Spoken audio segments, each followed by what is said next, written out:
Hello and welcome to The Bottom Line on TVP World, where we unpack some of the main business and economic stories of the day. I'm your host, Marie Cato.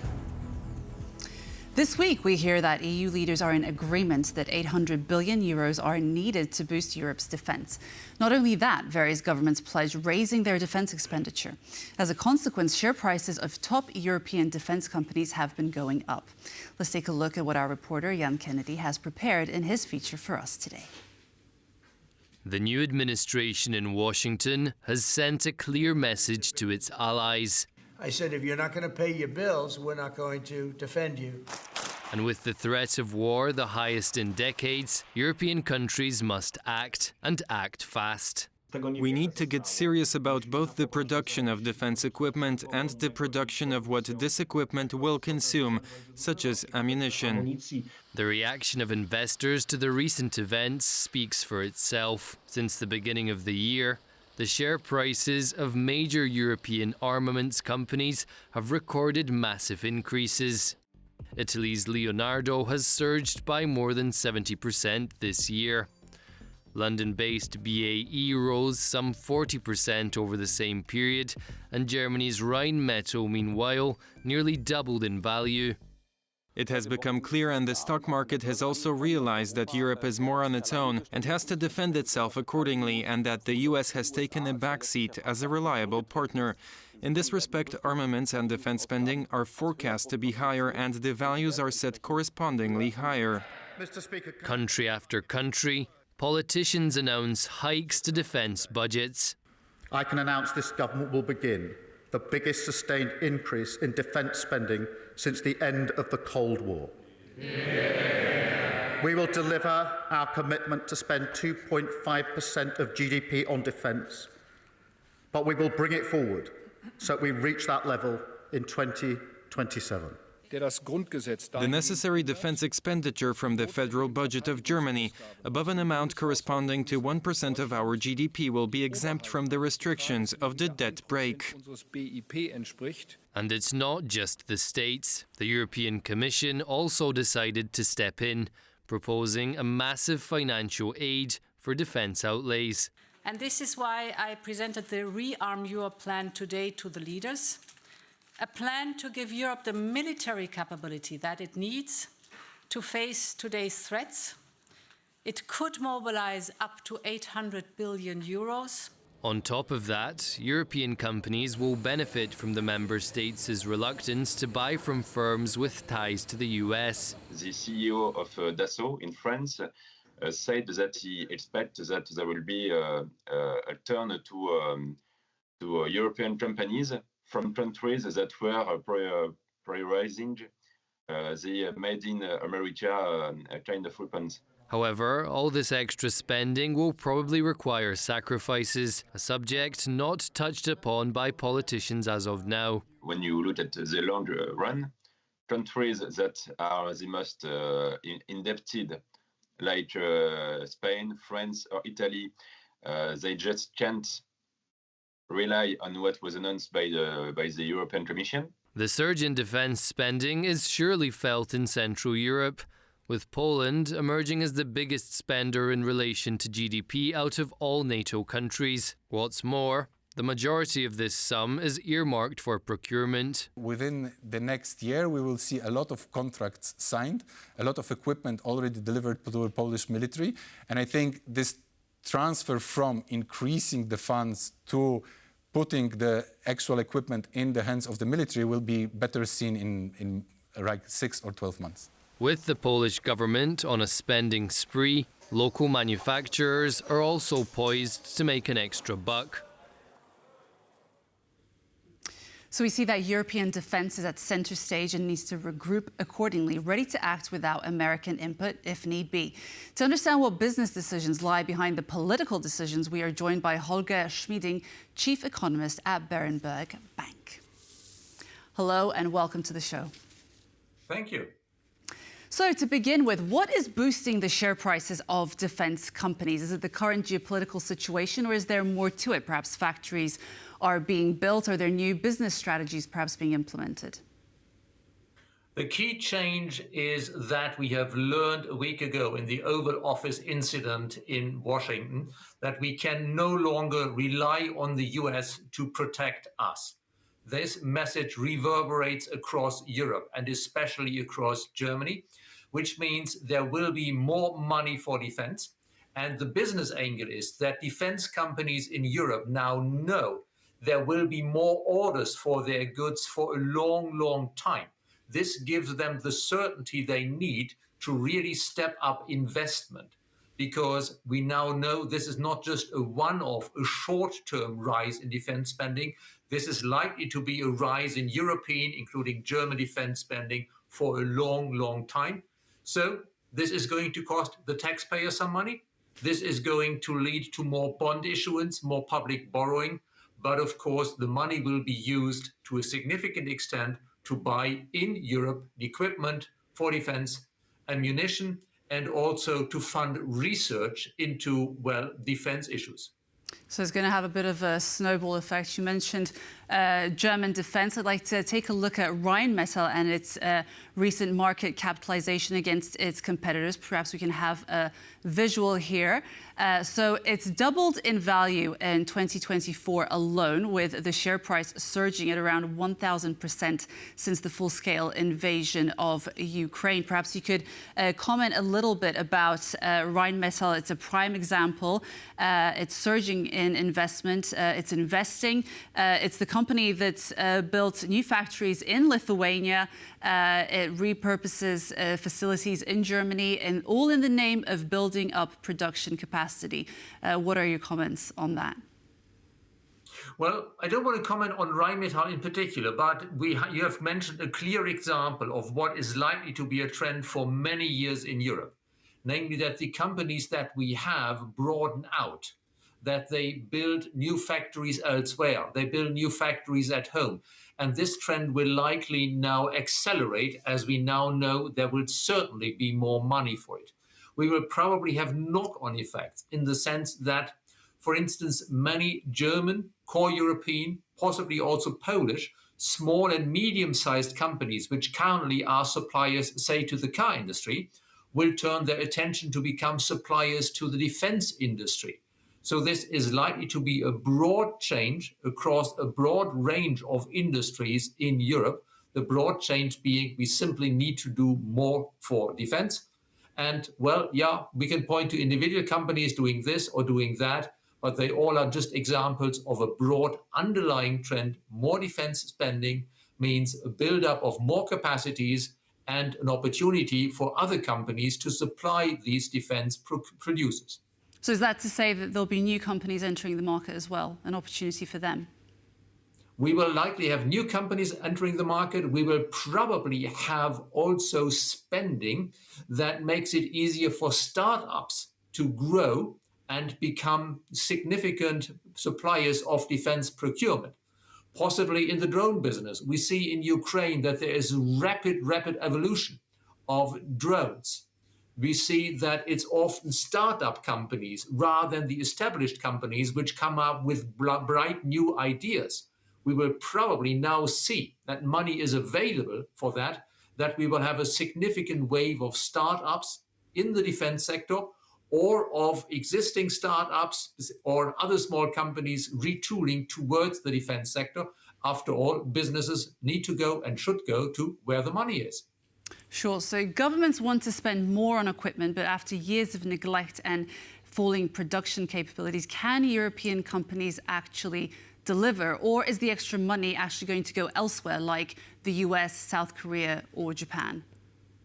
That is a matter of the time frame. Initially, I do hope that a significant part of the extra money goes to the US and to South Korea and other countries, simply because we need, and especially Ukraine needs, the weapons, the ammunition now. But as we build up our own European capacities over time, the European share of that spending should rise and rise and rise, so that in the long run, the money will mostly go to the European companies, who may also in the process become better suppliers to other parts of the world. So in a way, some of this money can be seen as seed funding for Europe, some of this money is largely to make sure that European companies know they can expand, even if short term, we will have to get some of the stuff from outside of Europe. So is that to say that investors are betting on something that will happen in the future? Well, yeah, investors are betting, of course, always on something that will happen in the future. The difference is that over the last 7 days, it has become much, much more likely that the big boost to European military spending is coming. So to summarize, is this the beginning of a golden period for defense production in Europe? Well, golden period is, of course, an interesting word for something which basically means we need to protect us against a very bad authoritarian aggressor in Russia. But yes, money is money. From just a business perspective, this is, of course, an opportunity and a need to return European defense spending to what it was during the Cold War, when we were guarding ourselves against the Soviet Union. The peace dividend is over, but if we use the money wisely, which means a lot into research, the civilian economy may also benefit from innovations that come from the military sector. And is it a time to invest in defense stocks? Well, they've gone up so much that maybe they are a bit toppy, but if you don't play sort of the daily, the weekly moves, if you play the long run trend, I think defense plus construction, plus to some extent, a lot of stuff involved in metal bashing, that is companies that can retool towards the defense sector, plus some of the software that is needed for it, those sectors seem to be a fairly good bet going forward. Okay, so let's move to the other side of the Atlantic, where we see shares of American defense companies actually dropping, albeit slightly, not as much as their European peers' shares moving in the opposite direction. Why don't investors see the increased demand in Europe as an opportunity for US companies? Well, first of all, this is just a general realization that Europe is not such a bad place for investment as many people thought a while ago, whereas the US market may have been a bit overhyped. In addition, in the US, there is now more uncertainty about the economic outlook. Trump, with its back and forth and tariffs, is sowing uncertainty, and that may take a toll, not much, but a bit of a toll on the US economy going forward. And in addition, yes, the European defense money will initially benefit to some extent the US. But if you look into the future, as already discussed, the European demand for US equipment will likely dwindle as European companies now have the clear time horizon, the clear perspective. It is worth raising European capacities. So in the end, this is indeed much more of a boost to European than to US defense manufacturers. But in regards to the US, I mean, Trump is not cutting the defense budgets. You know, there might be uncertainty on different fronts, but not on that one. Well, we'll see. Okay. Trump is unpredictable, and he will face a significant fight in Congress to get tax cuts through. While it's unlikely that defense spending will be cut, there doesn't seem to be a huge appetite in the US to raise defense spending at the expense of the tax cuts which Trump would like to deliver. Okay. I wanted to also look at the question of competition. Can a revived European industry supply products that are competitive with American hardware? For example, on Thursday, Europe launched Ariane 6, the rocket, proving it has sovereign access to space, but Ariane 6 is more expensive than Elon Musk's Falcon 9, so it's not a competition. On that side, Europe will struggle for a long, long time, and it may, in some areas, never match the US, which of course means that in areas where we can rely on the US to provide us, we don't need to replicate these capabilities. But we can no longer rely on the US that much, so it's absolutely right. Some of what we may be producing may not be the best value for money on a global scale, but it may be the only value for money that we can rely on. So, in a way, we'll probably have to do it. And if we pour more money into research and development in these areas, there's a good chance that we also come up with good things that are highly competitive on the global scale. But yes, we will not quite be able to match Silicon Valley and the likes in the US, partly because we lack the deep, deep pan-European capital markets union that would be needed for funding such rapid rise in companies that we see sometimes in the US. Of course. And do you think, just going back to our region, do you think that the Central and Eastern European defence companies will benefit from what we see right now? Can it propel them to the first league of defence players?